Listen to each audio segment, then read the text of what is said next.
Bienvenidos a todos. Mi nombre es César Verbel, soy el responsable de capacitación del IBUS para toda Latinoamérica. Hoy me acompaña Daniel El Carpio y bueno, también está José Miguel Paca del área de marketing. Daniel El Carpio hoy está como vendedor técnico, especialista en lo que es detección de gases, en lo que es Perú. Eh, Nada, los convocamos básicamente para hablar un poquitito del sulfuro de hidrógeno, de riesgo, normativa, medidas de mitigación.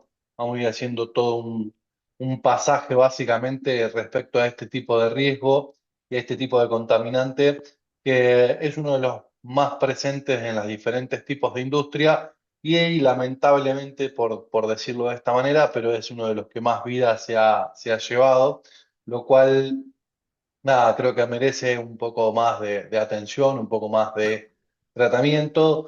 Y bueno, tenemos un especialista como Dani que nos va a estar apoyando con conocimiento. Obviamente, cualquier duda, cualquier consulta, también voy a estar en todo el webinar acompañándolo a Dani. Así que, sin más vuelta, Dani, ¿te parece? Ponemos primero. Sí, gracias César. Federico, ¿qué tal? Ya, buen día con todos. Bueno, agradecer las palabras de introducción de César. Como César les comentaba, la idea un poco el día de hoy es hacer un recordaris de todo lo que son los riesgos asociados al H2S, ¿no? En Libus nos preocupamos mucho por comunicar, hacer extensivo todo lo que se refiere al tema de seguridad, ¿no? Y parte de esto mucho es el recordar siempre los riesgos asociados que tenemos en nuestras diferentes actividades.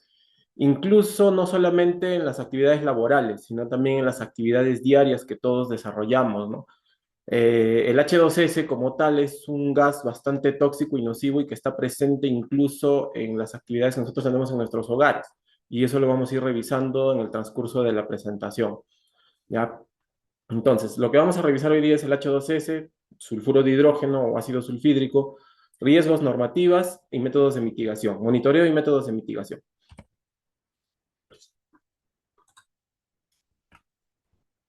Los objetivos de la presentación son, uno, reconocer que un adecuado monitoreo de gases peligrosos puede representar la diferencia entre la vida y la muerte. Esta es la parte preventiva, ¿sí? Cuando vamos a hacer trabajos de alto riesgo en espacios confinados principalmente. Difundir sobre los riesgos atmosféricos que se pueden presentar en el interior de las minas o en diferentes operaciones o en el entorno industrial. Capacitar sobre el uso adecuado de los monitores de gases y asegurarnos de que el personal opere de forma apropiada los monitores de gases y siga las recomendaciones de uso seguro. Ahora, para poder entender y determinar qué tan riesgoso es el H2S o el ácido sulfídrico, tenemos que determinar bajo qué condiciones se genera y cómo prevenir accidentes. Para esto tenemos que conocer a detalle todas sus características. Esto nos permitirá poder identificar de manera más precisa el peligro y riesgo asociado a su presencia en determinados procesos y actividades laborales diarias. Para esto tenemos que saber qué es el ácido, qué es el H2S o el gas sulfídrico. Desde el punto de vista químico, el H2S está compuesto por dos moléculas de hidrógeno y una de azufre. Se forma por la descomposición de materia orgánica y es por esta razón que lo podemos encontrar tanto en la naturaleza, de manera automática, por decirlo de alguna forma, y en la industria, ¿no? Como parte de los procesos productivos o de los procesos mineros que realizamos.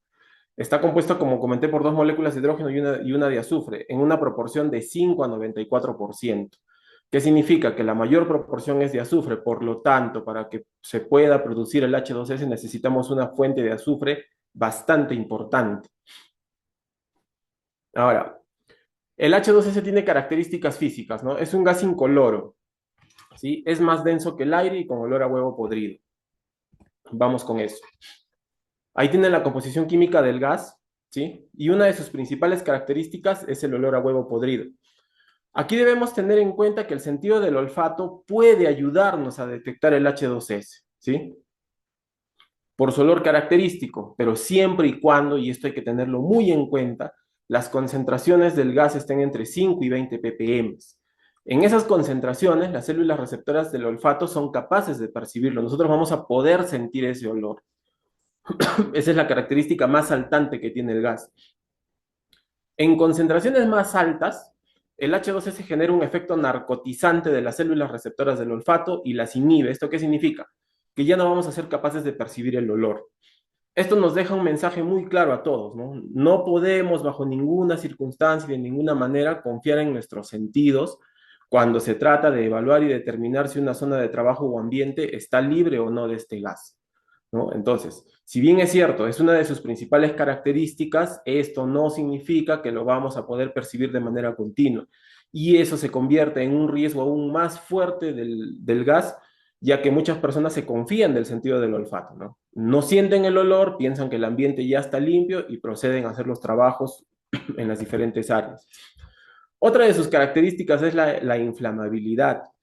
El H2S es un gas altamente inflamable, y aquí vamos a hacer un análisis para poder entender la inflamabilidad del H2S y como una característica relevante.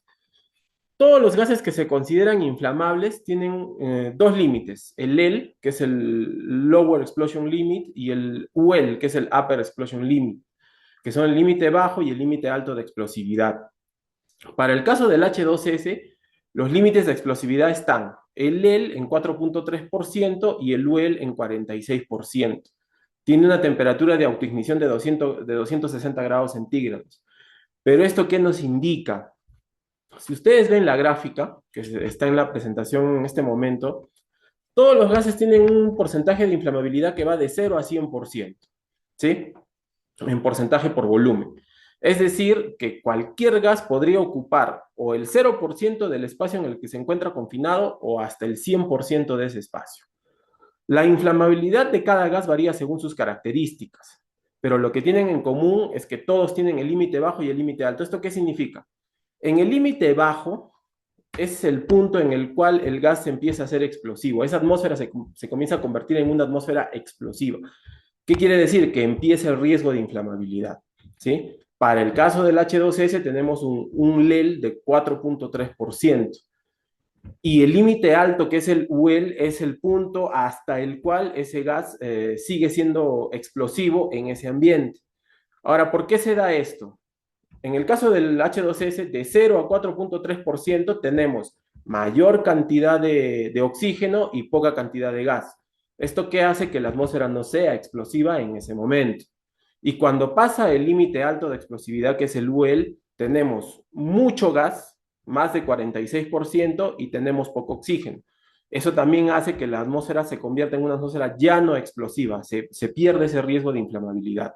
Entonces, el límite de inflamabilidad para el H2S está entre 4.3% y 46%. ¿Sí? Es un rango bastante alto, estamos hablando de casi un 40% de la concentración que se puede volver explosiva en cualquier momento y que para ser inflamable básicamente necesita un punto de ignición que se podría dar a los 60 grados centígrados. A esa temperatura el gas se va a inflamar de manera repentina. Normalmente ahora el H2S se mide en partes por millón. Nosotros todos los detectores o monitores de gases monitorean el H2S en ppm, ¿no? Partes por millón. Para nosotros poder saber en qué concentración el H2S es inflamable o explosivo, tenemos que considerar que el 4.3% equivale a 43.000 ppm, ¿no? Es una concentración bastante alta, muy, muy alta, en la cual el gas se convierte en explosivo, ¿sí? Y para el límite alto ya estamos hablando de una concentración mucho mayor, ¿sí? Estas atmósferas peligrosas e inflamables se presentan en condiciones muy específicas, ¿no? Básicamente en ambientes confinados, poco ventilados o en yacimientos con alto contenido de azufre. Esta equivalencia entre porcentaje por volumen y partes por millón nos ayudará a entender más adelante lo relacionado al proceso de metodología de la detección del gas. Concentraciones de H2S mayores a 40.000 ppm, es decir, 4% en volumen, son extremadamente peligrosas, ¿sí? Y se presentan en condiciones muy específicas, principalmente en ambientes confinados. Los principales ambientes en donde podríamos encontrar este tipo de concentraciones son en la industria petrolera, ¿sí? Pozos de petróleo y gas agrio, durante la perforación, workover o producción en reservorios de gas, en tratamiento de hidrocarburos, ¿sí? En unidades de endulzamiento de gas o petróleo, en almacenamiento y transporte de gas crudo, procesos biológicos, aguas residuales, en alcantarillas, ¿sí? En minería y en geotermia. Esos son los principales puntos en los cuales podríamos encontrar estas concentraciones que son bastante, bastante altas, ¿sí? Teniendo en cuenta que las concentraciones aceptables y las que normalmente manejamos como alarma baja, por ejemplo, son 10 ppm nada más. Otra característica del gas es el sabor dulce, ¿no? Que se empieza a percibir a concentraciones mayores a 0,02 miligramos por litro. Es un sabor medio agrio, medio dulce que se puede percibir a partir ya de esta concentración.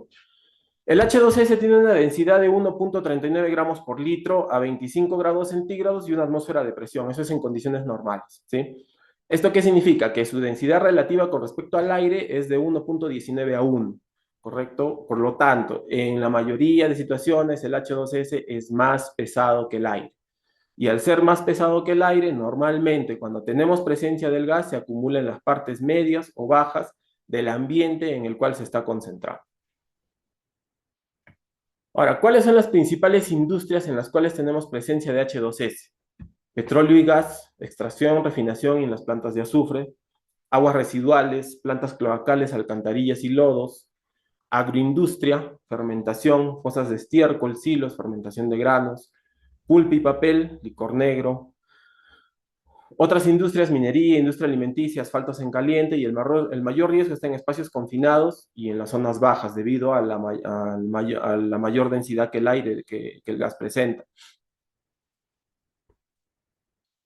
Estas son las fuentes de altas concentraciones, que lo revisamos hace un minuto, ¿sí? Como les comentaba, las altas concentraciones son las que mayormente son las que provocan las atmósferas más inflamables o explosivas para este gas.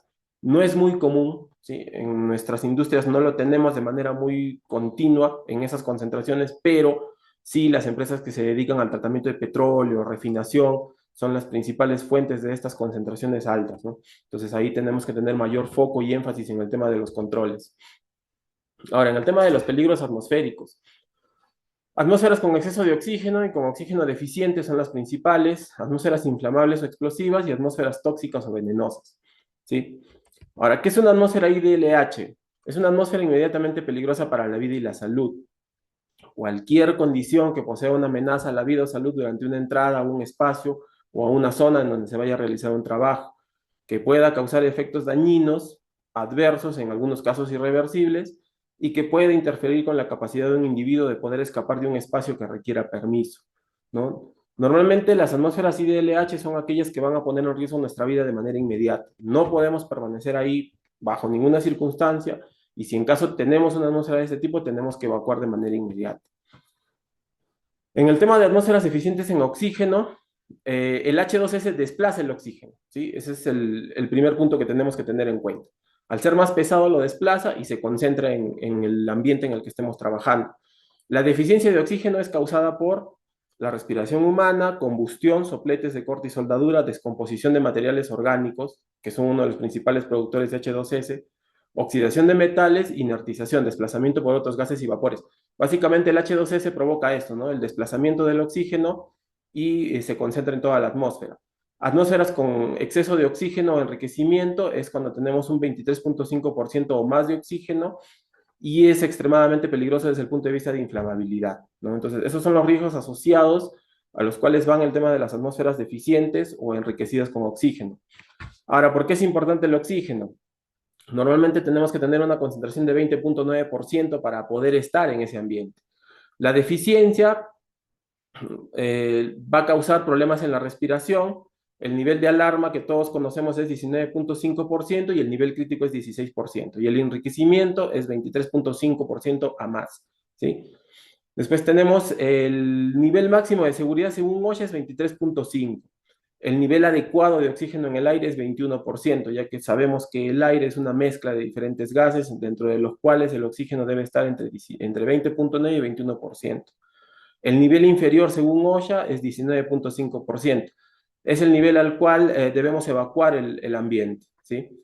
En 17% se afecta el juicio y en concentraciones menores ya tenemos diferentes síntomas que van afectando a la persona que se encuentra en ese ambiente y que si se expone demasiado tiempo a concentraciones muy bajas podría causar asfixia y la consecuente muerte, ¿no? de 3 a 5% es el tiempo de vida de 3 a 5 minutos aproximadamente. Esto significa que en 3 o 5 minutos podemos perder la vida. Las atmósferas tóxicas o venenosas. ¿Cuándo se considera una atmósfera con riesgo de asfixia química o intoxicación? Cuando tenemos concentraciones de contaminantes que exceden los límites establecidos por las disposiciones o dispositivos legales, los límites permisibles ponderados, ¿no? Es aquí donde entra a tallar el H2S, ¿no? El H2S convierte la atmósfera en la cual yo estoy trabajando en una atmósfera tóxica y venenosa, ¿sí? ¿Tenemos límites permisibles? Sí, cada país, cada normativa está diseñada con la finalidad de proteger a los trabajadores, ¿sí? O a las personas que realizan distintas actividades.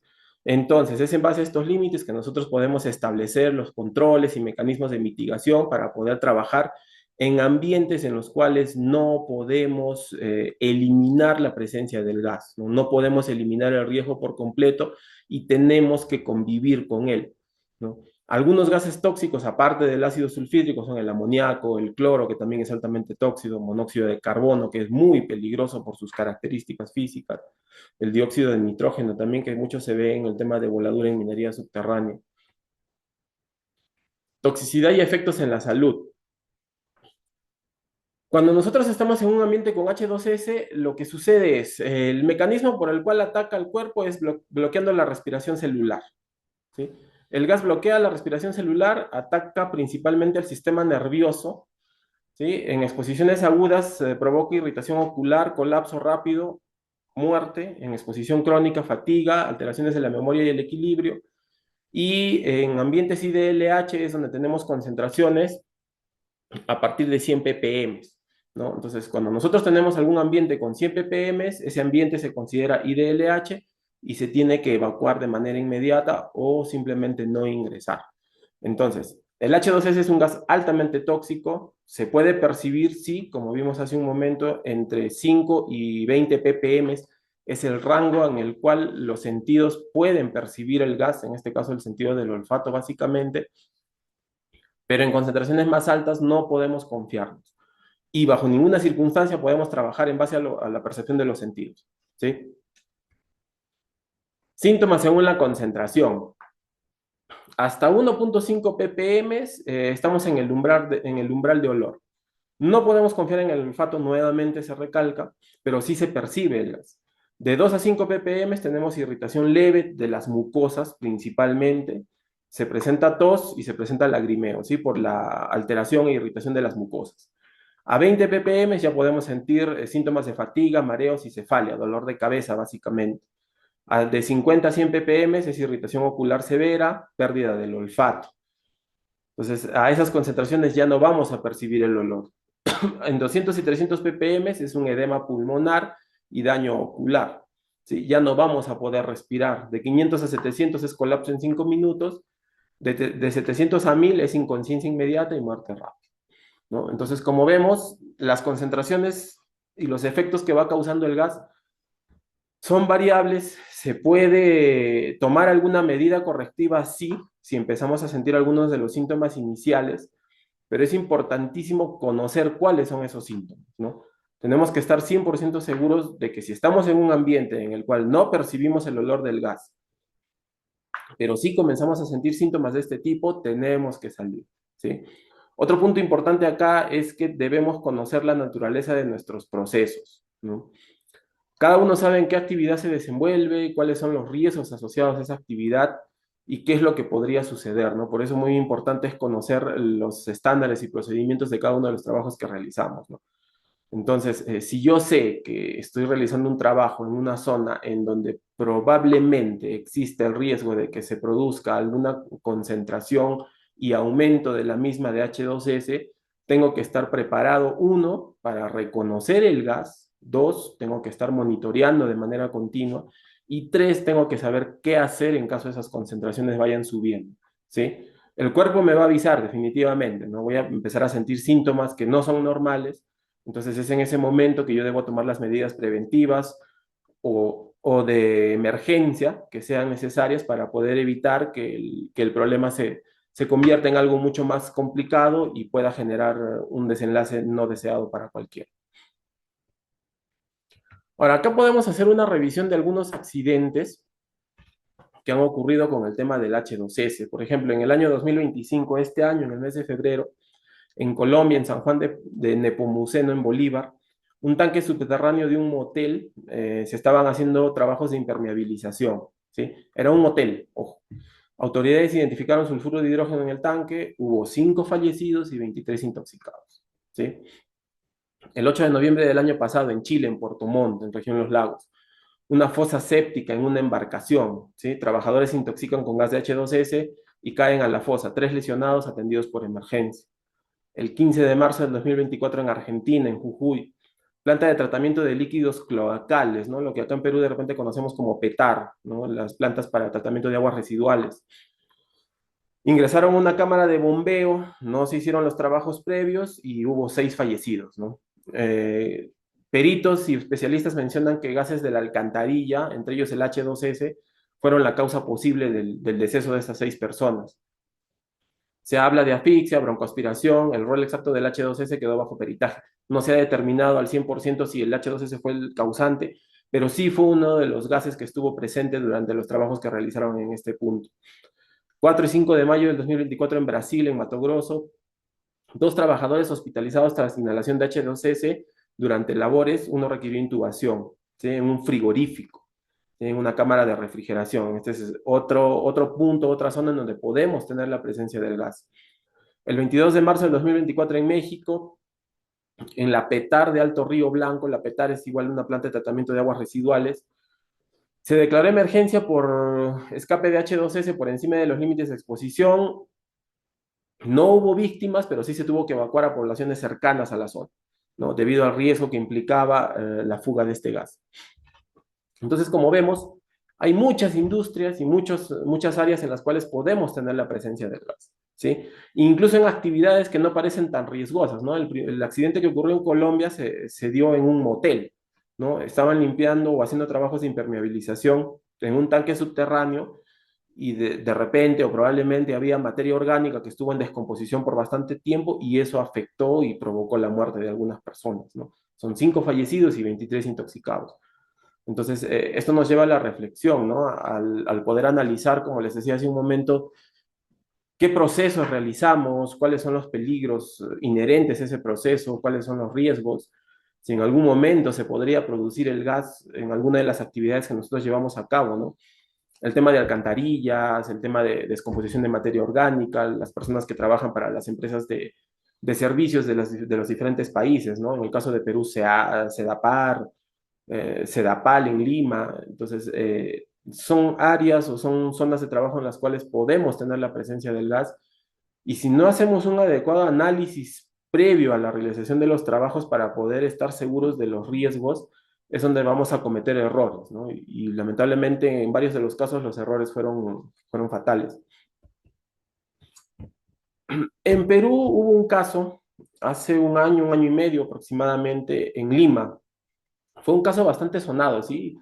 Se publicó mucho en televisión, en redes sociales, en donde 4 jóvenes murieron por limpiar un pozo séptico. Esto ocurrió en Ventanilla, en el Callao. Acá hay un video.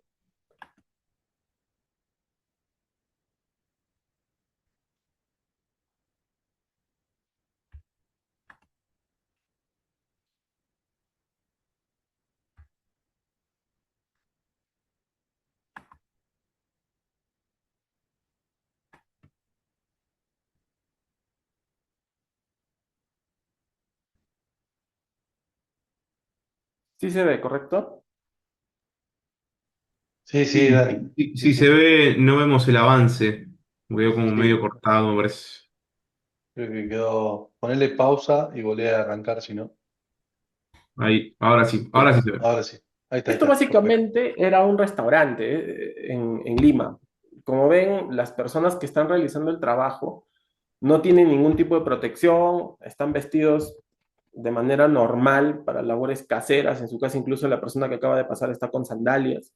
El pozo séptico está en la parte del fondo, ¿sí? En esta zona, si es que llegan a ver el cursor en la parte superior izquierda de la pantalla del video. Y a este momento ya entró una persona a realizar, entre comillas, la limpieza del pozo séptico, ¿sí? Ya entró, la otra persona está tratando de verlo, ¿sí? Para ver en qué condición está, qué está haciendo, y hay un momento en el que se percata que ya no hay movimiento, y como ven ahí entra un poco en desesperación, ¿sí? Entonces, esa es la primera reacción. Viene otra persona, seguro alertado por la persona que estaba ya en esa zona, ¿no? Y ya es una persona la que ya tenemos dentro, ¿sí? Llaman a otra persona más, ya son tres personas afuera, uno adentro, viene otra persona más, ya son cuatro, ya son cinco. Entonces, ahí es donde ya se da la alerta, ¿no? De que ya alguien entró y hay algún problema, no sale. De repente sí llegan a verlo, no perciben qué pasó, y ahí es donde entra la segunda persona, ¿sí? Ahí podemos ver cómo ya la segunda persona entra, entendemos con la finalidad de rescatar a la primera.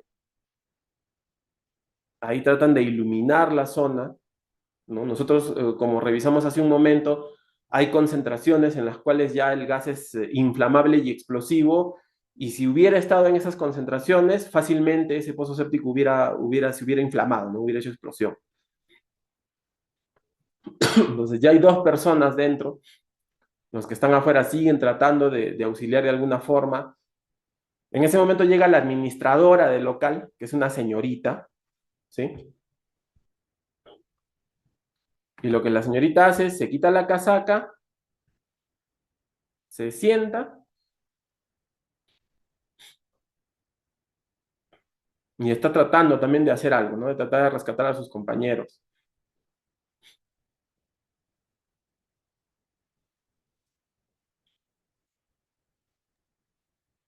Eso es muy importante lo que estás diciendo, Dani, que no es que la gente lo hace queriendo de meterse en estas condiciones o intervenir. Básicamente es una reacción humana de tratar de salvar a una persona y por eso es que se suceden reacciones en cadena como esta, ¿no? Es decir, una persona entra otro a rescatarlo y acá estamos hablando de personas que no tienen entrenamiento. Cuando hablamos con un cuerpo de bomberos, hablamos con especialistas en rescates, ellos trabajan muchísimo toda esa parte de la desesperación, del entrenamiento, de poder, como se dice, mantener la mente en frío para poder tomar las mejores decisiones y no ser impulsivo en el hecho de tratar de rescatar a una persona sabiendo que lo que tenés adentro del pozo ya es una víctima.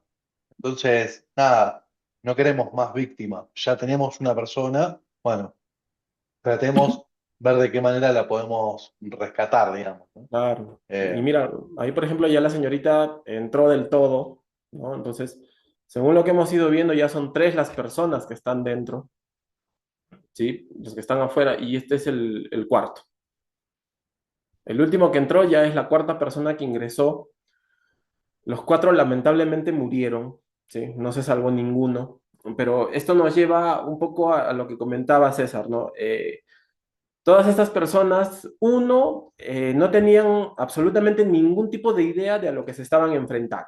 Eso es lo primero que tenemos que tener en cuenta. No sabían que eso era un pozo séptico probablemente, no sabían cuáles eran los riesgos asociados, nadie les dijo, nadie los preparó, ¿no? Entonces ahí podemos ver que ya de por sí está fallando todo el sistema, ¿no? De esa parte de la gestión. Si bien es cierto, estamos hablando de un restaurante, un chifa o cualquier negocio de ese tipo, en el cual lamentablemente no se manejan ese tipo de conceptos, podemos ver que ese desconocimiento nos puede llevar a tomar decisiones en base a cosas que no conocemos, ¿no?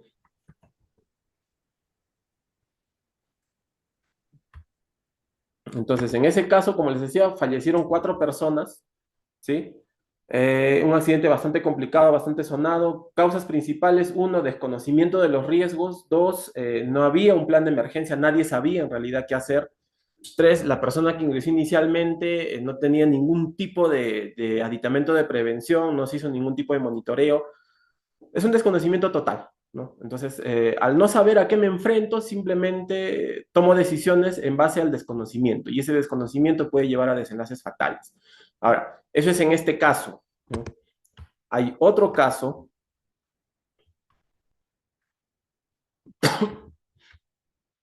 Y esto ocurrió en México, ¿sí?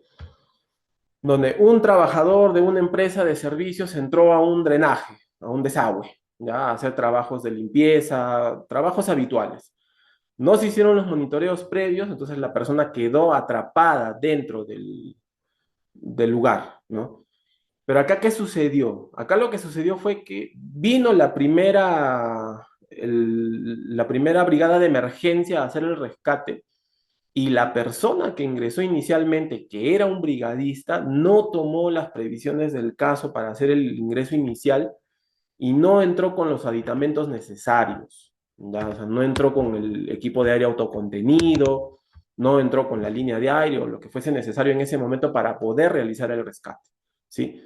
Es en ese momento que esa segunda persona queda atrapada y lo que ustedes están viendo ahorita son las imágenes de algo totalmente normal y natural en ese momento, ¿no? Tenemos familias destrozadas, tenemos personas muertas, ¿no? Un accidente que se pudo evitar con prevención, pero que también nos lleva a analizar otra cosa, ¿no?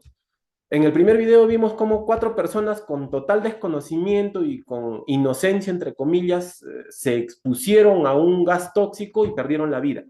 En este caso vemos a una persona que no tomó las previsiones del caso, ingresó a su zona de trabajo de manera normal, tuvo un percance, falleció, pero también vemos como otra persona que parte de una brigada con entrenamiento, con preparación, justo lo que comentabas hace un rato, César, ¿no? Con eso de poder tomar decisiones en situaciones de este tipo complejas, ¿no? En la cual se requiere mucha cabeza fría y mucho criterio, tampoco tomó las decisiones adecuadas y terminó perdiendo la vida, ¿no? Entonces, esto es importante y esto es algo que hay que tener muy en cuenta. La preparación, el hecho de que seas una persona entrenada, preparada, no necesariamente garantiza la seguridad ante este tipo de riesgos o este tipo de exposiciones, ¿sí? Entonces, siempre, siempre, siempre, en todas las situaciones tenemos que evaluar antes de hacer cualquier cosa. Ahí están sacando a la otra persona y como ven es un bombero, ¿sí? Es un bombero que estaba adentro y que no tomó las previsiones necesarias para poder ingresar. Lamentablemente ese es el bombero que falleció junto con el trabajador, ¿sí? Entonces, de repente, la falta de equipamiento, el ímpetu de salvar una vida, puede ser hasta un amigo, la persona que esté en esa situación, nos lleva a tomar ese tipo de decisiones, ¿no? Entonces, el desconocimiento nos lleva a tomar malas decisiones. El entrenamiento también nos va a ayudar, pero si no lo utilizamos de manera correcta, nos puede llevar a desenlaces de este tipo, ¿no? Entonces, esos eran dos ejemplos que yo quería ponerles para que todos entremos en contexto y entremos en cuenta de que no necesariamente el hecho de estar muy preparado en el tema de rescates o brigadas nos va a garantizar el estar seguros, ¿sí? No lo va a hacer. Entonces tenemos que tener conciencia de eso y las personas que están en brigadas de emergencia o que son parte de los planes de rescate o de evacuación también tengan en cuenta esto en cada momento del desarrollo de su trabajo, ¿sí? Porque a veces una mala decisión o una decisión apresurada o ese ímpetu de salvar una vida nos puede llevar a este tipo de desenlaces.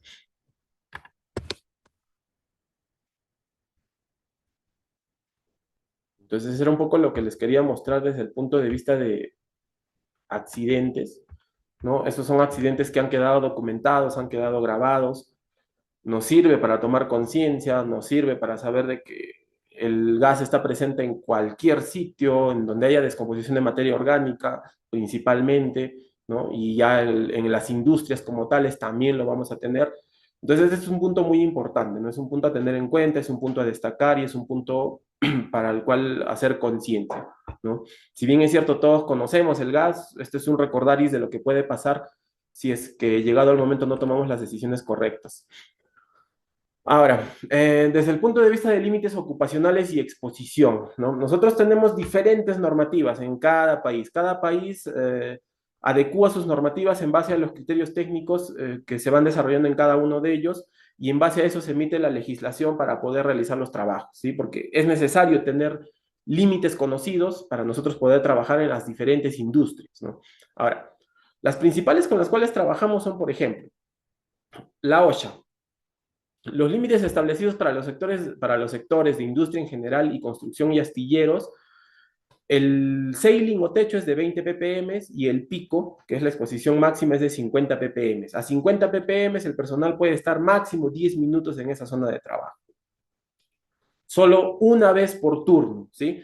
Hablando de 8 horas de jornada laboral. ¿Sí? Esto estamos hablando de la legislación según Estados Unidos, porque en Estados Unidos la jornada laboral se considera de 8 horas. Si nosotros en nuestras realidades trabajamos 10, 12 o más horas, deberíamos hacer un cálculo para adecuar estas concentraciones a las jornadas laborales en cada país y según la exposición que tenga cada trabajador. ¿Sí? En construcción y astilleros el límite es más estricto, según OSHA. Un TBAA de 10 ppm durante 8 horas. Es el tiempo por medio de exposición o promedio ponderado en el tiempo. El TBAA es el tiempo en el cual una persona puede estar a esta concentración de 20 ppm, o perdón, 10 ppm durante 8 horas de jornada laboral. Nuevamente hablamos de las 8 horas, ¿sí? Ahora, NIOSH. Según la NIOSH, que es el Instituto Nacional para la Seguridad y Salud Ocupacional, tenemos los siguientes términos para el H2S. El sailing es de 10 ppm, ¿sí? Durante 10 minutos y el IDLH es de 100 ppm. Es el límite recomendado por NIOSH para la exposición ocupacional. Nunca debe excederse el valor de 100 ppm para el IDLH ni el de 10 ppm para la exposición pico. Y este límite está basado en la toxicidad del gas. Hace un momento revisamos, ¿no? Cuáles son los efectos en la salud de acuerdo a las concentraciones y cómo estas van aumentando, ¿no? Entonces, en base a esa toxicidad aguda del gas es que se determinan estos límites. Ahora, cuando tenemos una atmósfera con más de 100 ppm, es un riesgo inmediato para la salud, con efectos irreversibles o probablemente muerte, y se requiere protección respiratoria autónoma, un SCBA, un EPRA, una línea de aire, si es que se tiene en ese momento, o un equipo equivalente, ¿sí?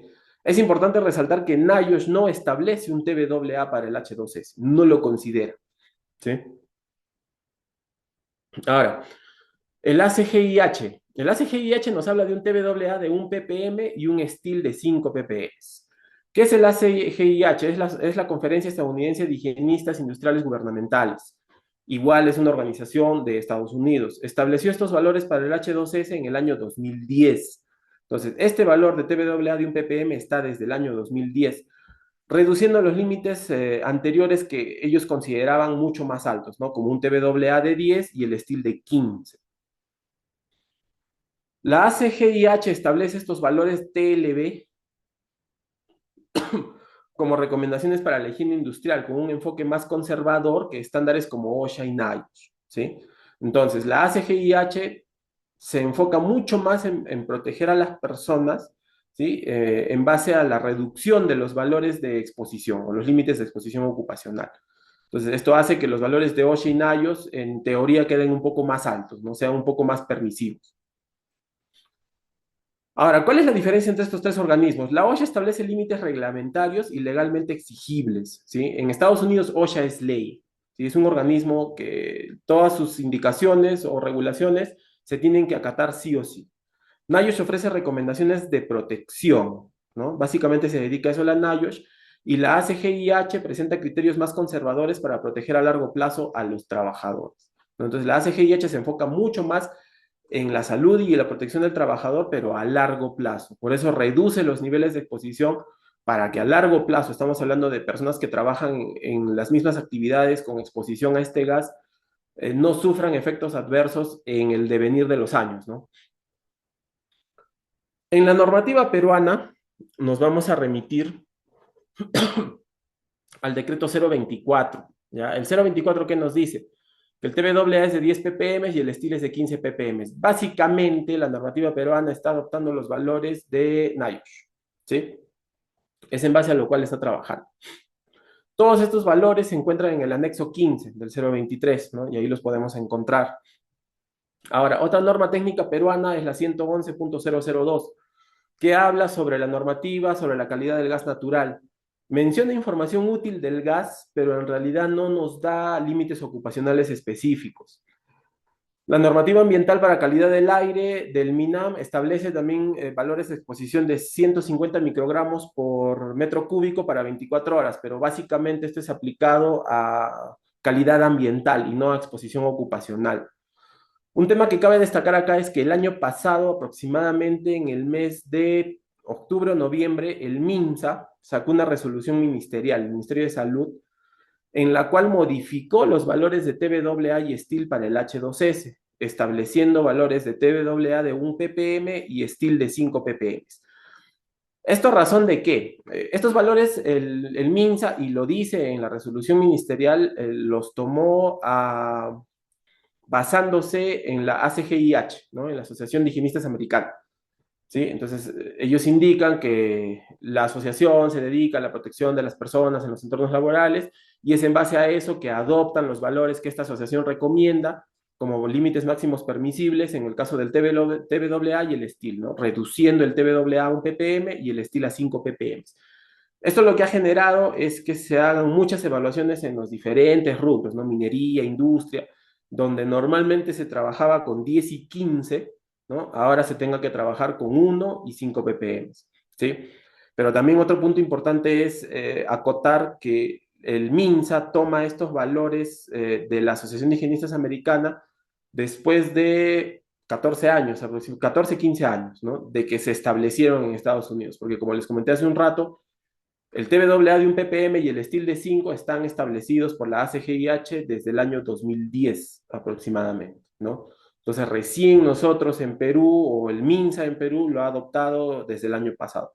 Es un paso importante, sí, es un paso importante, pero que debería darse con mayor rapidez, ¿no? O sea, deberíamos en teoría estar analizando las normativas, estar viendo qué cosas van cambiando, qué se va actualizando y qué se va mejorando, para hacerlo de manera un poco más rápida y no hacer que pase tanto tiempo, ¿no? Para de repente corregir o mejorar estos puntos, ¿sí?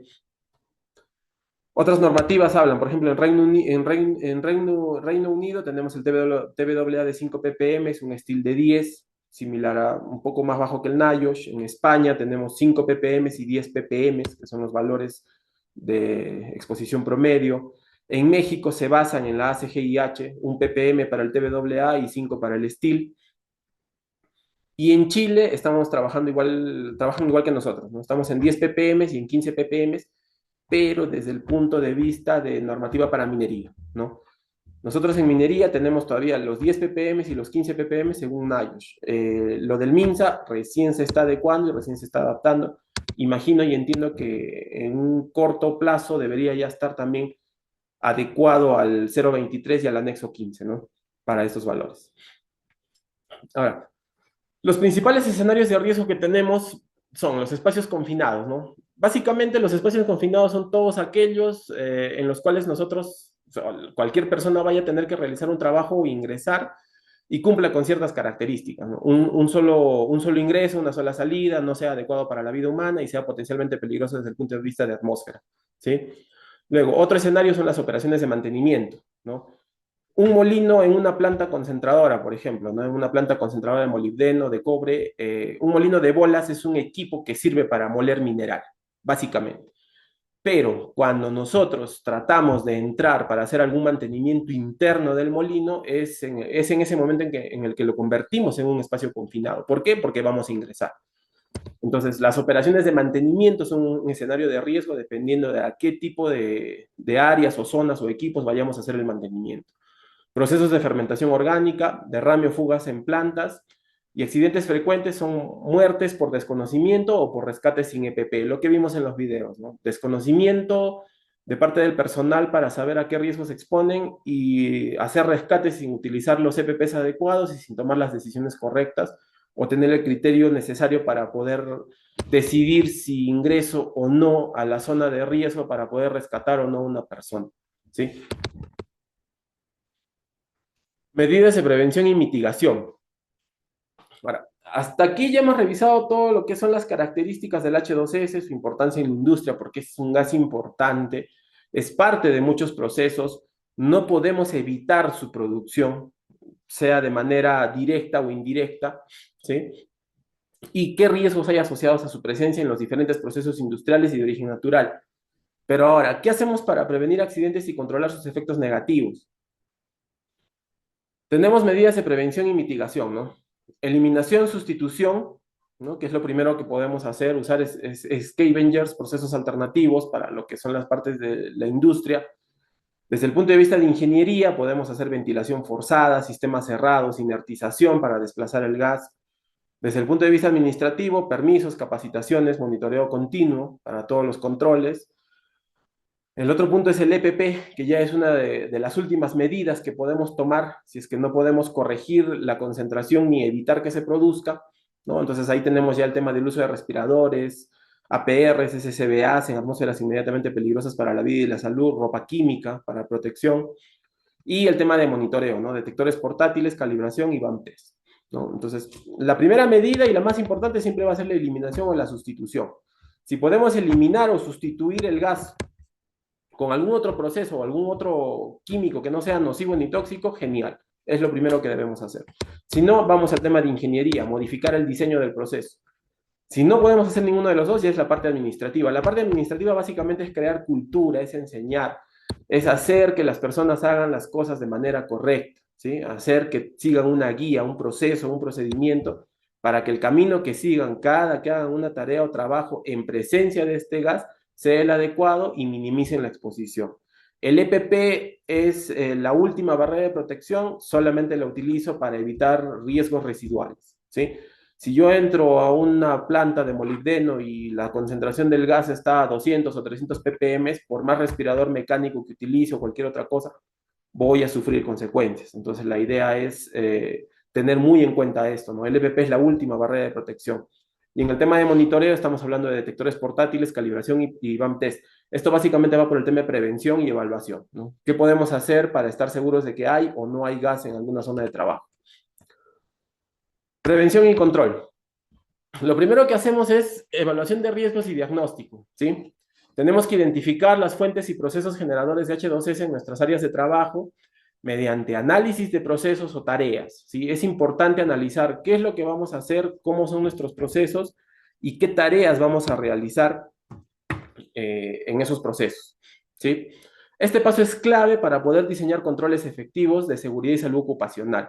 Si nosotros no hacemos una correcta identificación de los peligros y riesgos y no hacemos un análisis adecuado, no vamos a poder tomar controles precisos, ¿no? Entonces es una parte importante y la gente que trabaja en seguridad conoce y sabe muy bien a detalle esta parte, ¿no?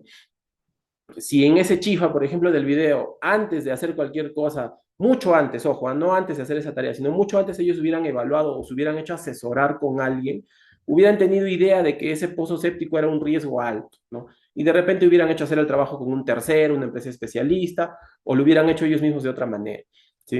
Entonces es importante la parte de identificación y análisis. Monitoreo inicial y continuo del aire para conocer los niveles, evaluar y si están por encima de los límites permitidos por seguridad y salud ocupacional y en base a la normativa vigente en ese momento. El tema de la normativa es lo que nos va a ayudar, ¿sí? La normativa nos da los parámetros para saber a qué nos estamos exponiendo y si es adecuado o no. Los controles de ingeniería. Para el manejo del H2S podemos hacer ventilación y extracción localizada, ¿sí?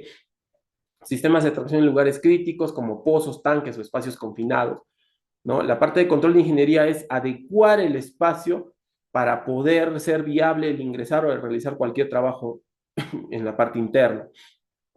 Encapsulamiento o aislamiento de las fuentes de producción de H2S, detección automática y alarmas, ¿no? La detección automática se puede hacer mediante detectores fijos o portátiles, ¿no? Detectores de gases conectados al sistema de alerta temprana, ¿no? Que nos puedan avisar cuando las concentraciones van en aumento y podamos tomar medidas preventivas antes de que la concentración sea nociva para las personas, ¿sí? Tratamiento y eliminación del H2S, ¿no? Se puede hacer mediante lavado químico, uso de soluciones alcalinas o agentes químicos para neutralizar o capturar el H2S eficazmente, absorción mediante filtros de carbón activado. En el tema del carbón activado, eso se utiliza mucho en el EPP, ¿no? Los respiradores mecánicos utilizan el tema del carbón activado para captar las moléculas de H2S y disminuir las concentraciones que llegan hasta nuestros pulmones, ¿no? Tratamiento biológico, oxidación térmica o catalítica. Sí, entonces esos son algunos de los controles de ingeniería que podríamos implementar para controlar las atmósferas y la concentración de H2S en los diferentes procesos. Dentro de los controles administrativos, ¿Qué son? El control administrativo es establecer procedimientos seguros de trabajo, ¿sí? Para los diferentes lugares o zonas donde haya riesgo o potencial exposición al H2S. Debemos implementar programas de limpieza y mantenimiento preventivo de equipos que podrían liberar H2S, mantener una cultura de seguridad con capacitación regular sobre detección, riesgos, primeros auxilios y procedimientos de emergencia. Pero, ¿qué son los controles administrativos? Dentro de la jerarquía de los controles de riesgos, los controles administrativos consisten en medidas orientadas a modificar la forma en la que se realizan las tareas, pero no eliminamos directamente el peligro. Eso hay que tenerlo en cuenta, ¿no? El control administrativo se aplica cuando ya no se puede eliminar ni modificar el proceso y por lo tanto el peligro va a seguir latente en la zona de trabajo. ¿Qué es lo que hacemos con los controles administrativos? Reducimos la exposición. Eso es lo que buscamos, reducir la exposición del personal. ¿Cómo? Mediante procesos y estándares, ¿sí? Mediante procedimientos y estándares. Ahora, estos procedimientos tienen que manejarse como una cultura dentro del área de trabajo, ¿sí? Incluye procedimientos, formación, capacitaciones, señalización y gestión del tiempo de exposición, ¿no? Si sabemos que las zonas son con altas concentraciones, tenemos que gestionar esa exposición de los trabajadores o ver la forma de que se haga de una manera adecuada para no causar efectos nocivos. Ahora, ¿qué controles administrativos específicos podemos desarrollar? Estándares que incluyan la entrada de espacios confinados con riesgo de H2S, permisos de trabajos, protocolos específicos como bloqueo y etiquetado, reforzar revisiones previas al trabajo y coordinación con equipos de operaciones antes de iniciar tareas en zonas sospechosas de presencia de H2S, rotación de personal y limitación de exposición, ¿sí? Para que no siempre la misma persona esté durante toda la jornada laboral trabajando en la zona de exposición, señalización y alertas, colocar señales de advertencia claras que indiquen presencia de H2S, síntomas de exposición y medidas a tomar. Un ejemplo, acá hay una mina en el sur, en la cual, por ejemplo, la planta de molibdeno, tú llegas a la entrada principal de la planta y encuentras un letrero grande, bastante visible, en el cual te indica qué PPs debes tener, te indica que debes haber pasado la inducción de planta moli, acá le llaman planta moli o planta molibdeno, y que sí o sí tienes que entrar con un detector de gases portátil. Entonces, cada persona que llegue a ese punto lee ese panel informativo y sabe que si no cumple con todos esos requisitos, no puede ingresar a esa zona, ¿no? Entonces, esa es una parte de los controles administrativos, ¿no? La señalización y las alertas. El plan de control de exposición escrito también es otro punto en el cual se deben describir las responsabilidades, protocolos, monitoreo y formación de respuesta a emergencias, formación y concienciación constante, ¿sí? Las capacitaciones son muy importantes. Esta misma mina, antes de la subida de su personal, siempre hace capacitaciones de seguridad, ¿sí? Entonces, es importante que a pesar de que la gente ya tiene sus inducciones, normalmente siempre están en ese recuerdo, ¿no? La gente trabaja 5 por 5, por ponerles un ejemplo, ¿no? Descansan 5 días y al sexto van a su capacitación de seguridad y al día siguiente están subiendo a trabajar. Entonces, esa es una parte muy, muy importante del tema de control administrativo, ¿no? Tenemos que capacitar al personal y estar muy pendientes de que esa capacitación sea continua y constante. Dentro de la parte de control administrativo está el tema de procedimientos de rescate y emergencia, control de los equipos de detección, ¿sí? Para el monitoreo, supervisión, comunicación y mejora continua. Monitoreo permanente. Para el tema de prevención, los detectores portátiles y fijos son una ayuda muy, muy importante y básica dentro del tema del H2S, ¿sí? Estos deben ser instalados en zonas críticas y deben ser llevados por el personal de manera continua. En el caso de monitores portátiles, estos deben ir lo más cerca posible a las fosas nasales, ya que es la zona que queremos cuidar y coberturar con el equipo, ¿no? Para evitar que el gas ingrese al cuerpo del trabajador, ¿sí? Mediante las fosas nasales. El monitor de gas para el H2S debe combinar distintos métodos según la necesidad. Para vigilancia continua y movilidad, monitores portátiles y fijos, ¿no? Dentro de áreas de trabajo en donde sepamos que hay producción de H2S y que esta podría aumentar en cualquier momento, deberíamos implementar detectores fijos. Y para los trabajadores que están dentro de esas zonas, tienen que tener sí o sí un monitor de gases portátiles. ¿Esto para qué? Para hacer mediciones rápidas e inspecciones de manera continua. Para ambientes críticos, de la misma forma, sensores avanzados. Los equipos deben tener sensores avanzados y ser capaces de analizar la información de manera rápida. Se debe hacer una calibración periódica, capacitación al personal y registro documental. Los detectores portátiles de gases son una de las herramientas de prevención más difundidas, ¿sí? Estos equipos son unos de los más usados y adecuados para prevenir incidentes. La idea de esto es prevenir. El trabajador al prever o sentir alguna de las alarmas del equipo puede tomar una decisión mucho más rápida y eficaz antes de ingresar o si está realizando el trabajo en alguna zona crítica o donde se pueda tener la presencia del gas, ¿no? ¿Esto a qué nos ayuda? A tomar decisiones adecuadas, ¿no? En las zonas de trabajo y podemos definir si continuamos o no en esa zona. Son equipos que requieren capacitación, entrenamiento para un correcto uso. ¿Por qué es necesario hacer pruebas?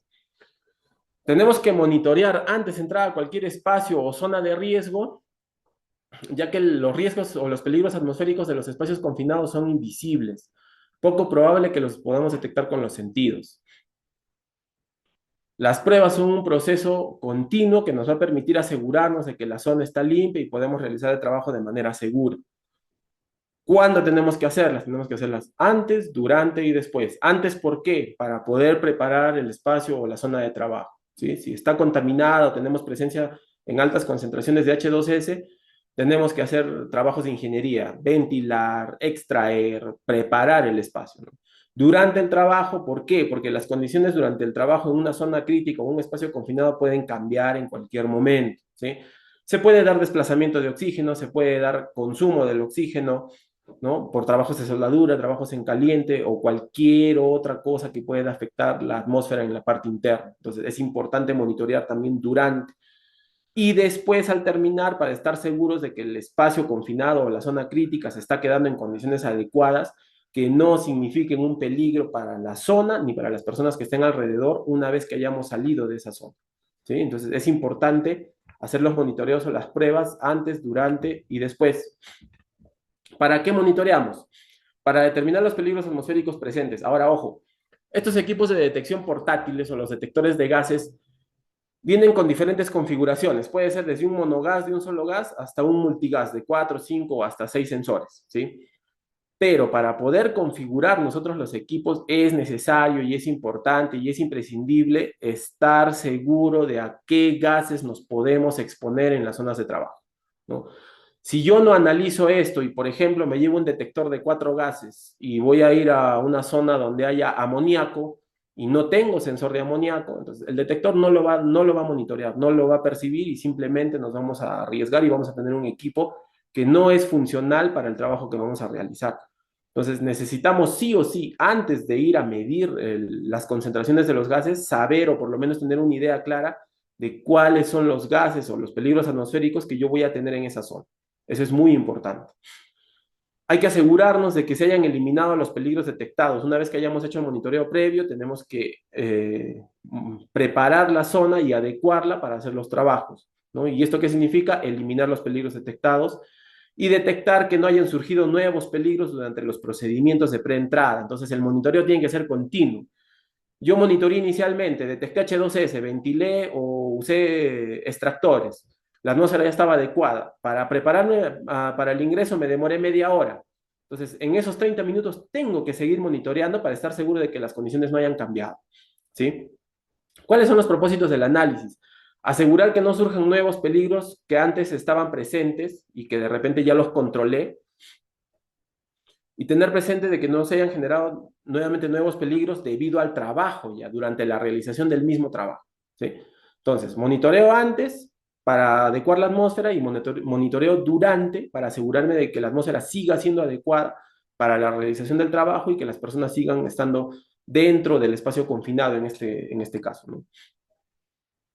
Orientaciones generales. Si es posible, comience la prueba fuera del espacio del aire del espacio confinado. Pruebe primero desde arriba hacia abajo, alrededores de tuberías y obstrucciones. Recuerden, los gases y vapores peligrosos pueden formar capas. Es importante que monitoreemos si es que es de arriba hacia abajo en un espacio confinado con ingreso vertical, que monitoreemos por capas, ¿no? Cada metro, darle el tiempo al equipo que llegue el aire hasta los sensores y seguir bajando. ¿Por qué? Porque como vimos, por ejemplo, en el caso del H2S, normalmente por su densidad se acumula en la parte media baja de cualquier espacio o zona en la que se encuentre concentrado, ¿no? Entonces es importante monitorear toda la zona. Si yo voy a monitorear un tanque vertical, necesito monitorear la parte del manhole, la parte de ingreso, la parte media y la parte baja.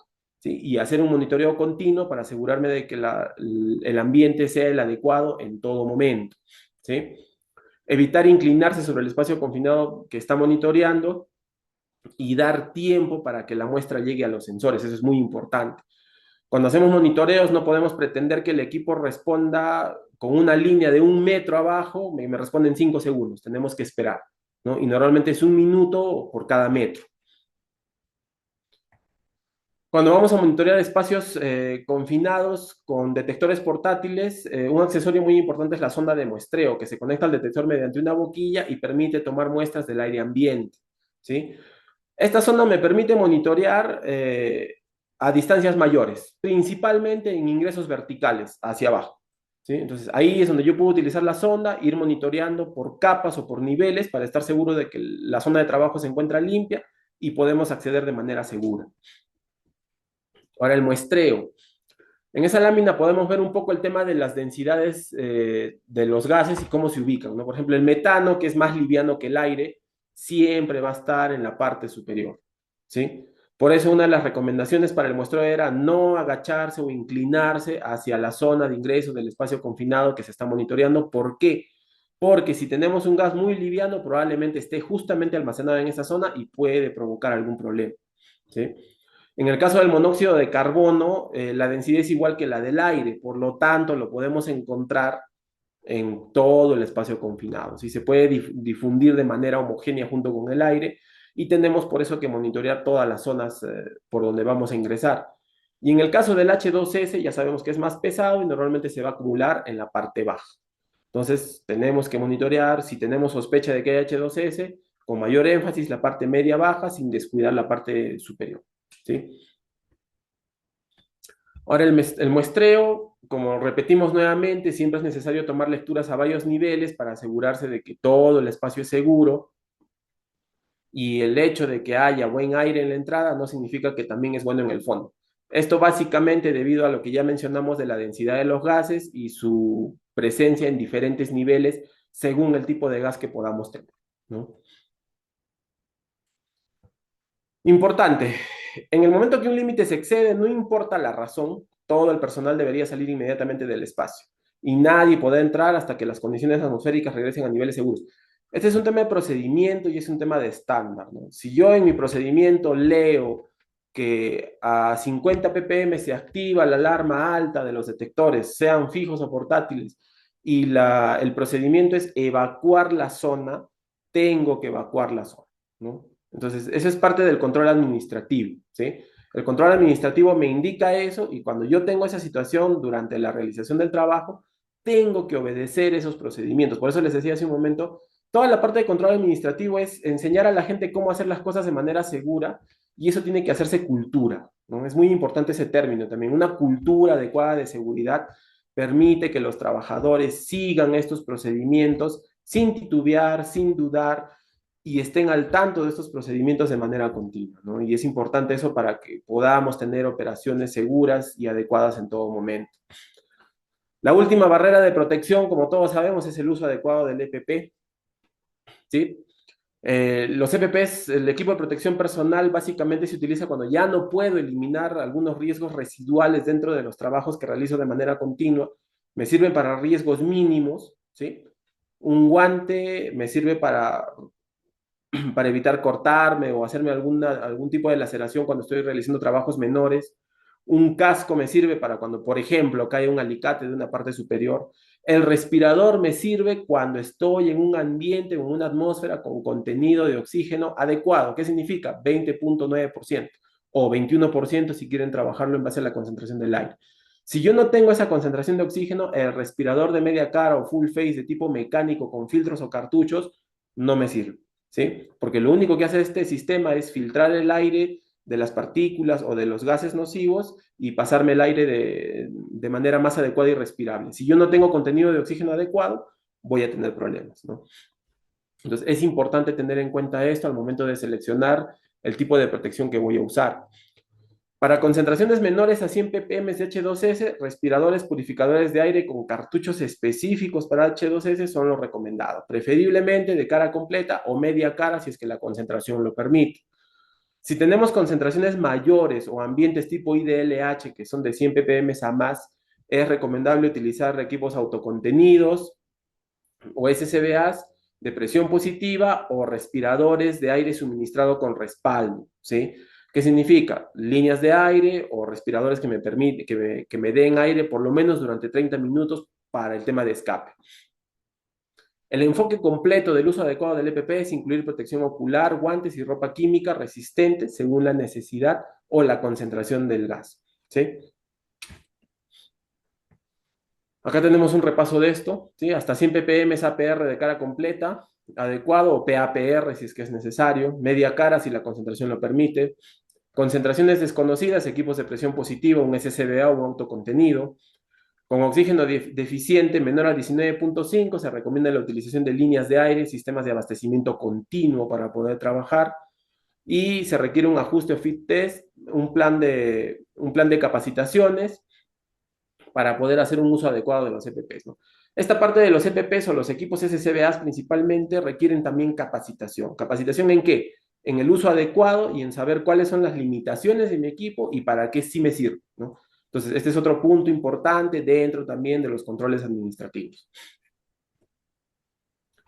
El plan de respuesta a emergencias.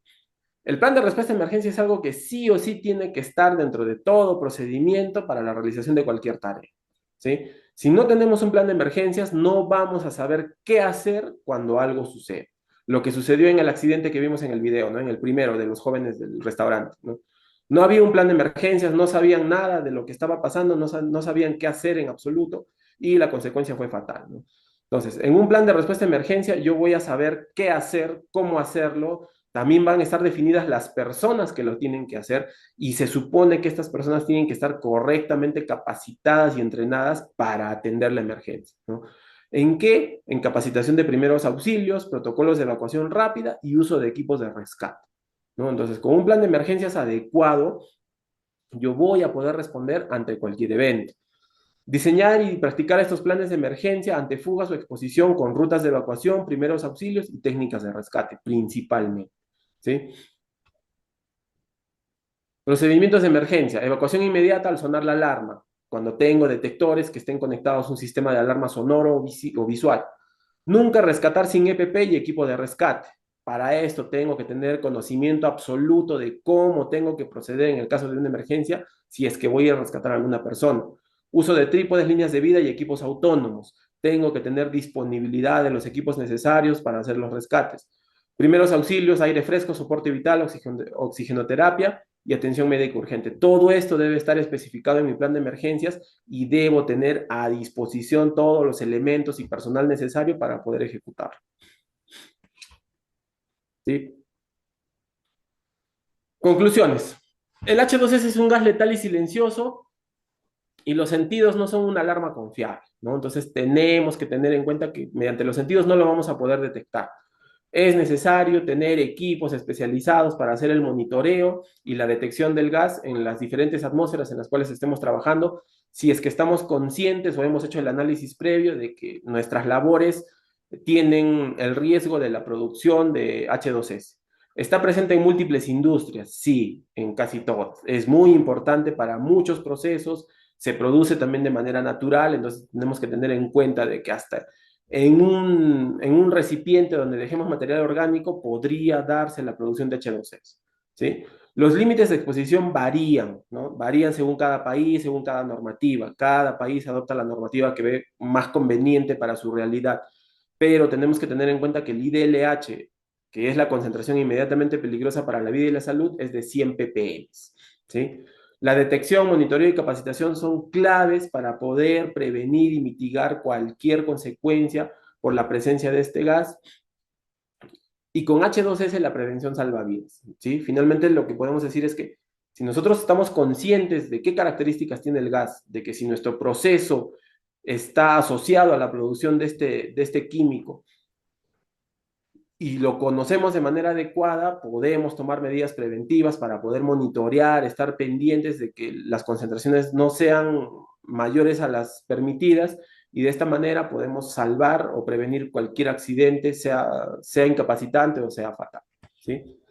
Y el mensaje final es que con el H2S no hay segundas oportunidades y la detección y la prevención salvan vidas, ¿no? Es muy importante tener una cultura preventiva, tener los equipos necesarios, tener los monitores de gases adecuados para este tipo de trabajos y en base a esto vamos a poder realizar una labor mucho más segura en cada una de nuestras industrias. Eso sería todo. Muchísimas gracias por... Excelente, Dani. Nada, ahí tenemos varias preguntitas pendientes que ahora vamos a resolver. Nada, obviamente quédense todos enganchados, terminamos de responder las preguntitas y vamos a jugar un ratito al Kahoot para ver quién se lleva, por supuesto, los premios. Sandra Suárez preguntaba a Dani, en el caso de procesos de fermentación orgánica en agro, ¿podría entrar una biofábrica que elabora biofermento en base a microorganismos, molibdeno, hoja de cáscara, COP? Es decir, entiendo que sí, por una cuestión de que, nada, existen procesos de putrefacción donde se libera básicamente el H2S. Entonces, cualquier fermentación orgánica va a tener presencia, digamos, de este tipo de contaminante, ¿no? Sí, sí, definitivamente sí, ¿no? O sea, una de las fuentes de producción del gas es descomposición de materia orgánica, ¿no? Entonces, si tenemos Exacto. cualquier trabajo, tarea o zona en donde haya ese tipo de proceso, existe la posibilidad, ¿no? Y justamente para eso es que tenemos que evaluar y hacer un monitoreo, ¿no? Para poder Correcto, estar seguros de que se está produciendo o no. excelente. Otra de las consultas, Richard Candia, en una de las láminas indicaba que el monitoreo lo considera como control administrativo. Sin embargo, si el monitoreo se realiza a través de detectores portátiles o mejor aún con detectores fijos en algún proceso, ¿sigue siendo control administrativo?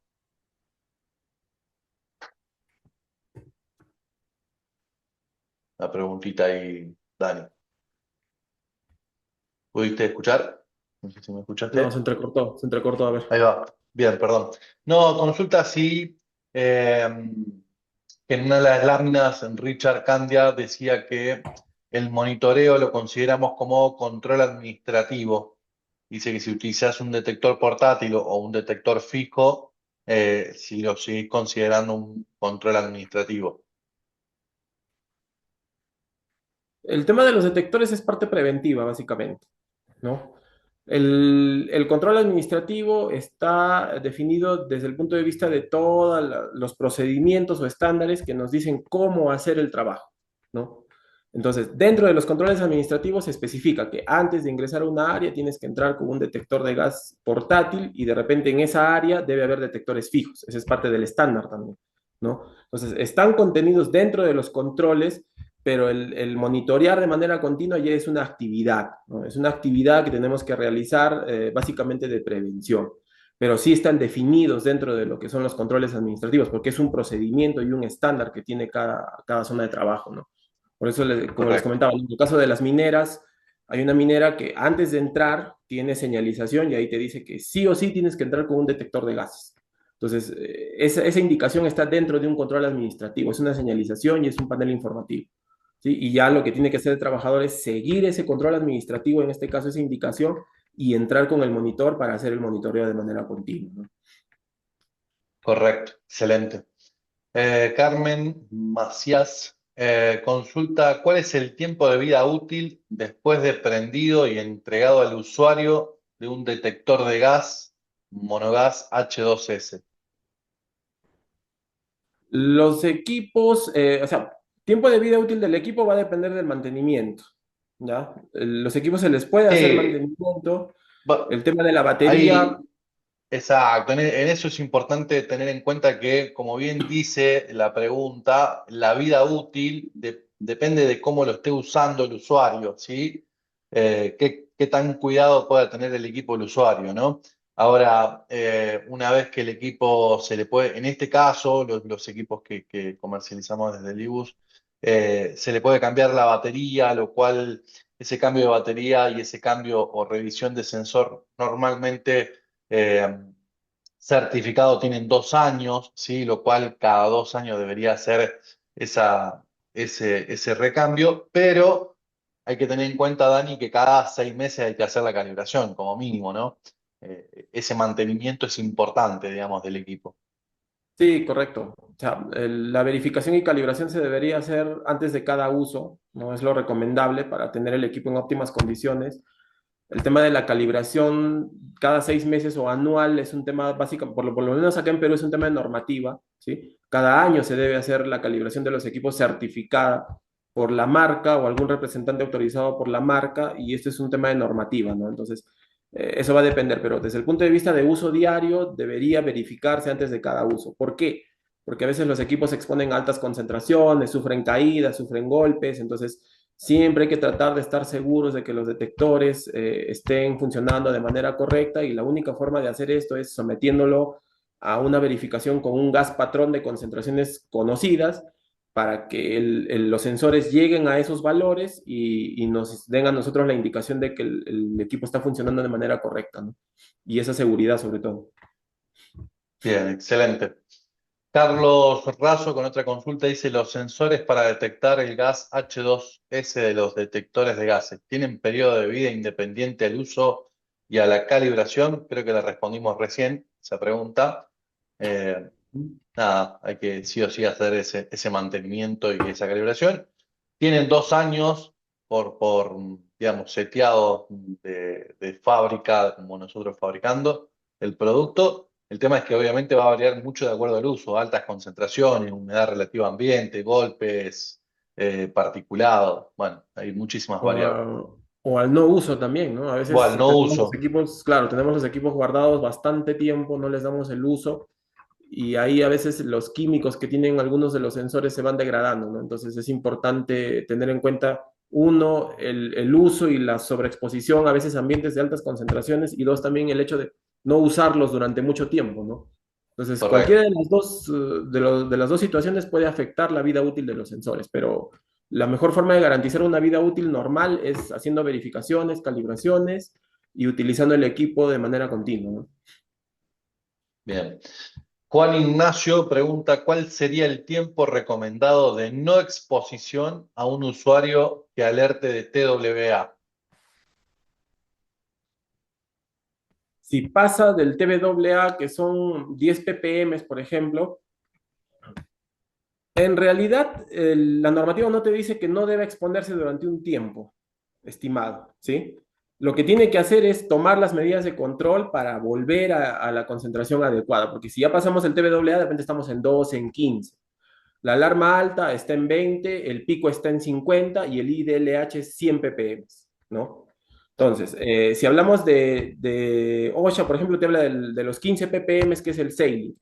Esos 15 ppm no se deben exceder durante máximo 4 veces durante el día, ¿ya? Cuando se están haciendo los trabajos.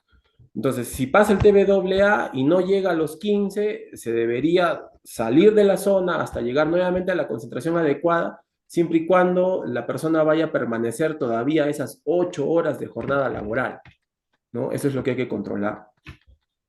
Bien, excelente.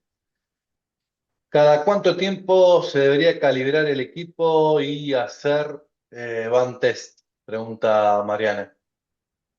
Son dos procedimientos. El BAM test o verificación se recomienda hacer antes de cada uso, ¿ya? Por ejemplo, lo voy a usar hoy día, hago su verificación y me voy a campo. Lo voy a volver a usar en la noche, en el siguiente turno, nuevamente lo verifico y se va a campo. ¿Por qué? Porque no sabemos durante el día a qué pudo estar expuesto, ¿no? Y hay que asegurar la funcionalidad. La calibración se debe realizar, uno, si es que no pasa la verificación, y dos, cuando ha sucedido algún evento, ¿no? Una caída, una sobreexposición, alguna concentración demasiado alta de algún gas, o si alguno de los sensores no reconoce el tema de los gases patrones o no pasa la verificación, ¿no? Entonces, verificación antes de cada uso y calibración si es que no pasa la verificación y la calibración anual que te exige la normativa. Bien, eso también hay que tener en cuenta la normativa de cada país, ¿no? Es decir, nada, hay países que son un poquito más exigentes o menos exigentes. y te exigen cada 6 meses o una vez por año. Y la última pregunta que tengo acá, Pablo Herrera dice, ¿consideran el H2S como orgánico o inorgánico? Acá hay que tener en cuenta que el H2S es un gas inorgánico. La realidad es que puede devenir de materia orgánica, ¿sí? Pero está considerado como un contaminante inorgánico, digamos. Nada, para dejar bien en claro. Por favor, mi respuesta, dice Pedro. Pedro, Creo- la pregunta la hiciste en el chat. Le hizo en el chat, me parece, sí. A ver, dame un segundo que la buscamos. A través de los equipos Libus, obtener data e información de los pickers alcanzados por el equipo, de manera de conocer a cuánta concentración estuvo expuesto el detector. Funciona con Bluetooth o con IR, con infrarrojo, entiendo que debe decir. Pedro, mirá, los equipos Libus nos permiten mantener a través de un módulo IR-Link una conexión a una PC y a un software donde se descarga absolutamente toda la información del equipo. El equipo tiene la capacidad de almacenar hasta 30 eventos, ¿sí? Esos eventos son alarmas o son consideradas de esas 4 modelos de alarma. No funciona con Bluetooth, funciona con una fuente infrarroja, ¿sí? Con conexión infrarroja, con un aparatito que es un módulo IR-Link que se conecta a una PC, se descarga de la página nuestra el software y ya ahí podés tener toda la información y todo lo que quieras ver, digamos, del interior del detector de gas, por así decirlo. Eh, Nada, Dani, no sé si quieres aclarar algo más o ampliar un poquitito más ahí, pero me parece que ese sería el concepto. No, no, yo creo que está claro. Sí, sí, o sea, sí hay forma de conectar el equipo y descargar la data, ¿no? Para que se pueda hacer un análisis y básicamente trazabilidad del monitoreo. Básicamente eso. Exacto. Bien, creo que bueno, no hay más preguntas acá. Pregunta Antonio también en el chat, lo respondo muy rápido. ¿Cómo debo mantener, cuidar, almacenar mi detector? Eh, cada equipo viene con su libro, ¿sí? Con sus puntos de mantenimiento, uso y cuidado. Nada, obviamente no exponer a temperaturas elevadas, no exponer a bajas temperaturas, humedad relativa, etcétera, etcétera.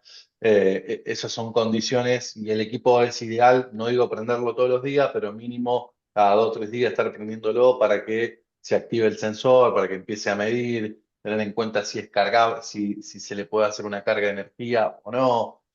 Nada, verificar que funcionen las alarmas, hacer un test, una calibración, mantenerlo operativo más allá de que lo tengamos guardado en un escritorio y lo usemos una vez cada tanto, previamente al uso deberíamos chequear que esté en condiciones. ¿Tá? Bueno, acá se sumaron 3 preguntitas más, Dani, así que creo que está interesante esto. Javier Torre dice, si el trabajador se encuentra en una atmósfera de 10 ppm, ¿es necesario estar equipado con EPP? Sí. O sea, si bien es cierto es el TBAA, la mayoría de titulares o mandantes mineros van a solicitar eso, ¿no? Porque igual hay exposición. ¿Sí? Hay exposición y la idea es minimizar el tema de la exposición del trabajador, sobre todo a mediano y largo plazo. Sí, de todas maneras, sí. Bien, bien, sí, acá ante la duda, y esto es para todo, ante la duda, obviamente siempre la mayor protección o la mejor protección como especialista en higiene y seguridad, digamos, ¿no? Si la última pregunta que tengo acá, y ahora sí ya nos vamos al Kahoot, si la celda sensora se satura, ¿es posible cambiar únicamente el repuesto de la celda o es necesario un equipo nuevo? Entiendo que pregunta Mariam. Dani, ¿querés responderla? Si no, le respondo yo. El sensor del equipo, se cambia solo el sensor. Solo el sensor. Solo es necesario cambiar el sensor, nada más. No todo el Exacto, equipo. sí. Obviamente, siempre en esto digo lo mismo, obviamente que cuando se lleva a calibrar o a verificar o por un problema el equipo, se mira todo el conjunto del equipo y se le hace un diagnóstico a todo el conjunto del equipo, pero si es necesario cambiar el sensor solamente se cambia el sensor, si es necesario cambiar una unidad de batería se cambia la unidad de batería. Nada, los especialistas y los centros de calibración que tenemos a lo largo de toda Latinoamérica, nada, trabajan en conjunto con nosotros para determinar cuál es la mejor solución y sobre todo que el equipo siga funcionando para cuidar a las personas. Bien, dicho toda esta etapa de preguntas, ahora voy a empezar a compartir yo. Hay una pregunta acá que hicieron en el chat del servicio de calibración, es por parte de ustedes. ¿Qué tiempo sería para el retorno del cliente? Bien, eso depende de cada país o cómo, o en cada región de Latinoamérica, ¿sí? Hablando básicamente Ecuador, Perú y Chile, que es por ahí hoy el eje que nos involucra. Tenemos a distribuidores, alianzas estratégicas con distintos tipos de distribuidores y a través de esos distribuidores son los centros de calibración. La idea es que el tiempo de respuesta en cuanto ustedes manden un detector y ese detector vuelva calibrado sea el menor tiempo posible y en eso trabajamos y en eso nos focalizamos.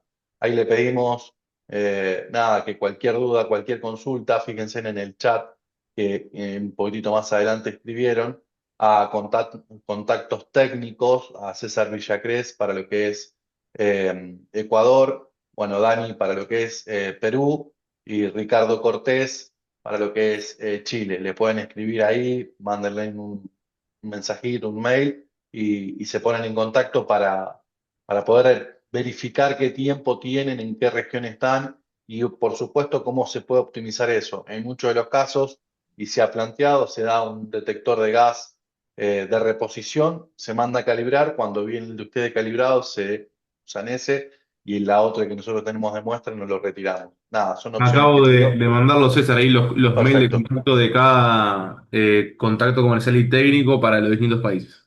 perfecto, bárbaro. Yo estoy compartiendo ahora Kahoot, entiendo que están todos viendo ahí la pantalla.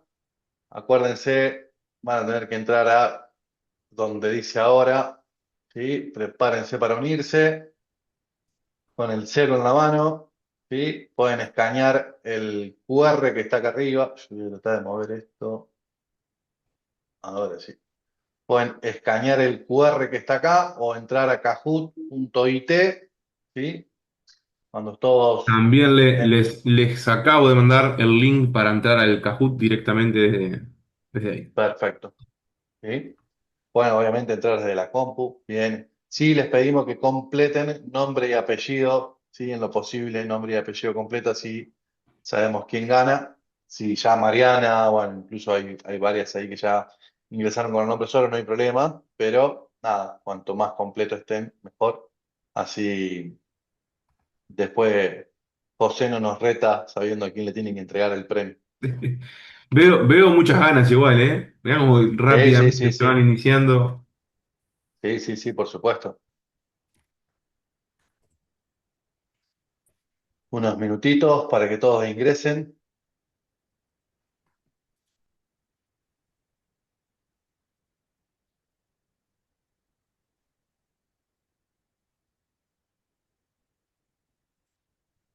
2 minutitos más.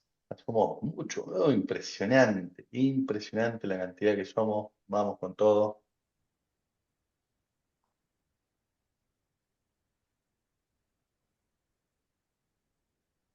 Queremos mencionar que solo hay un primero, un segundo y un tercero, ¿no?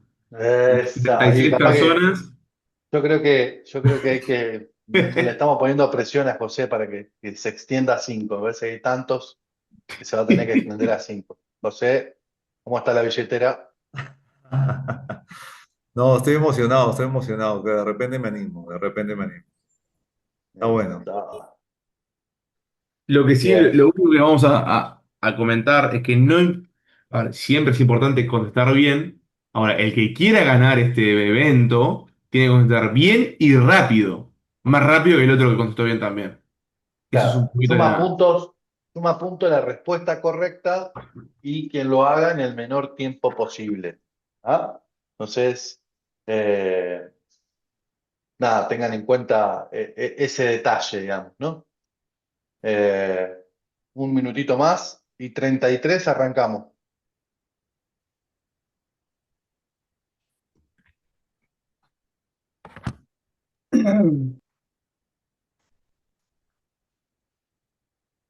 Ponemos primera. ¿Hay alguien, por la duda, Dale que hay estamos ya alguien casi al 50%, está más que bien igual. ¿Sí? ¿Hay alguien Sí. en Zoom que esté diciendo que no arranquemos? ¿Que lo esperemos? ¿Que no puede No veo a conectarse por duda? nadie. Hasta ahora no, hasta ahora Bien, no. listo. Pero veo que se está Arrancamos en... sumando, ¿ah? Se siguen sumando, sí, sí, sí. Arrancamos en 5, Ajá. 4, 3, Qué expectativa. 2, Ahí está uno más. Uf, llegó Gustavo. 1. ¿Arrancamos? Arrancamos, creo. Sí, va. Acá les va a aparecer la pregunta en el celular o en la tablet o en la pantalla que ustedes estén jugando, sale la respuesta, ¿sí? Tienen un tiempo para responder. ¿Ah? Esta es la primera pregunta y acá están las opciones. Tienen 15 segundos para responder cada pregunta. Y veo que por ahí están respondiendo.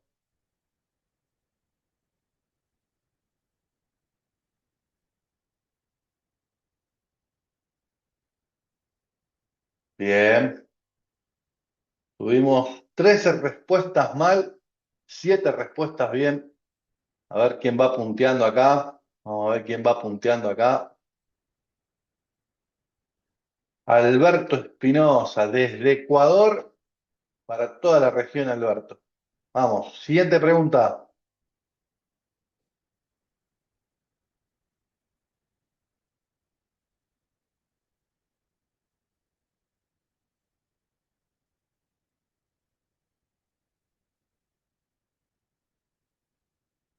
Ahí está, mirá qué velocidad de respuesta que estamos teniendo ahora, mirá, es una cosa.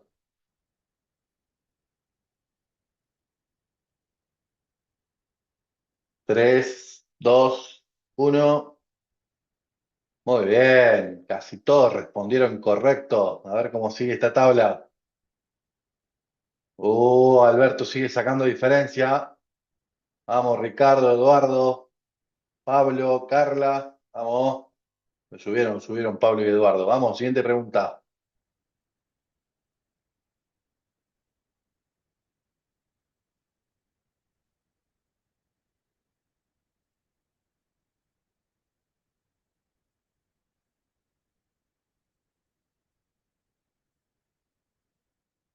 Pero qué velocidad de respuesta, una cosa impresionante.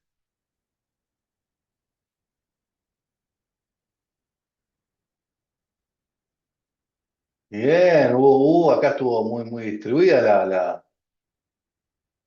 A ver, Eduardo Muñoz pasó mucha diferencia, sacó Alberto Espinosa tercero. Bien, siguiente pregunta.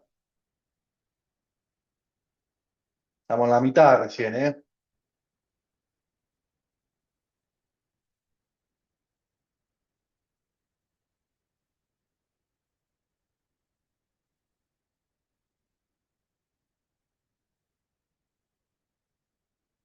Esa y velocidad de respuestas. ¿Cómo venimos, Dani? ¿Le venía acertando o no le venía acertando, Dani? Estás muteado, ¿eh? ¡Apa! Acabo, mirá, acabo varias que respondieron promedio de exposición permitido. Guarda, ¿eh? Bien. A ver cómo sigue esto. Alberto ahí se está acercando. Vamos, siguiente pregunta, Eduardo. Vamos en la 5.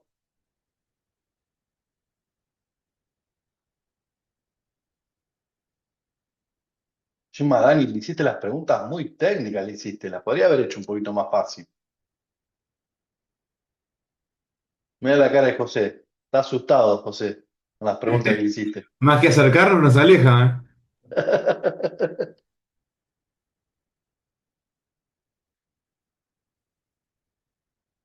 Bien, bien, buen porcentaje. A ver cómo sigue la tabla esta. Alberto Espinosa pasó de vuelta al frente, se nos cae Eduardo.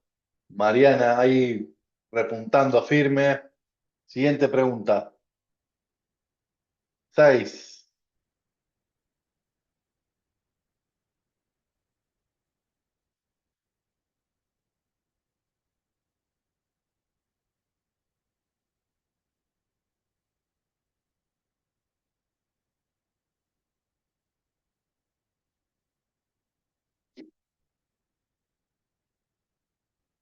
4, 3, 2, 1. Y se acerca la definición de esto. Muy bien. La mayoría ahí, firme. Y de a poquito nos vamos acercando a la definición. 8 participantes, hace 3 respuestas correctas. Mariana viene subiendo, pero impresionante. Sí, Quedan dos sacó buena preguntas, ¿eh? diferencia también, ¿eh? Vamos, con la anteúltima.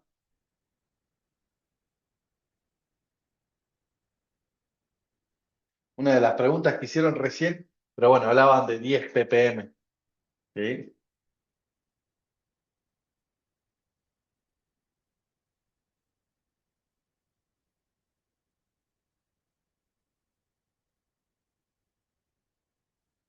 Estamos. Acá hay un error de tipeo mío. Acá hay un error de tipeo mío. No, esta pregunta no debería valer porque tiene que ir de abajo. Oh, Es durísimo. solamente equipo. Sí, sí, sí, puede pasar, puede pasar. Tipeo. Pero bueno, Fran Ramos subió Dale, punto. dale, que me equivoco. La última pregunta.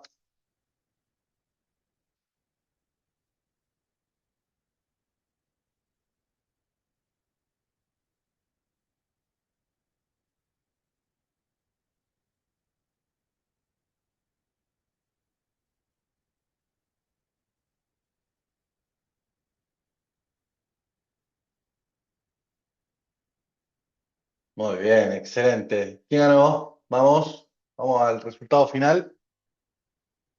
Podio. Tercer puesto, Mariana. Muy bien, Mariana, excelente. Segundo puesto, Giovanna. Primer puesto, y le ponemos Lupita, Fran Ramos, Leo, que ahí a lo último subió. Y aparecieron cuarto, Ney y Andrés.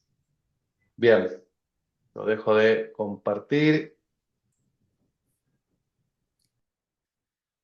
Eh, sí, estaba mal, Mariana, pido disculpas. Nada, se ve que tildé mal dentro del Kahoot y nada, me quedó tildada la full face y no era. Yo fui uno, decía, Qué no, lío se te Mariana. armó. No, no, compliqué todo con esa pregunta, pero bueno. Resuélvelo, César, resuélvelo. Escuchá, José, nada, te lo dejo en tus manos. Nada, de parte del IBUS, gracias a todos por el tiempo. Vamos a estar siguiendo con este estilo de webinar. Nos gusta mucho desde el punto de vista técnico, poder ayudarlos, apoyarlos, asesorarlos.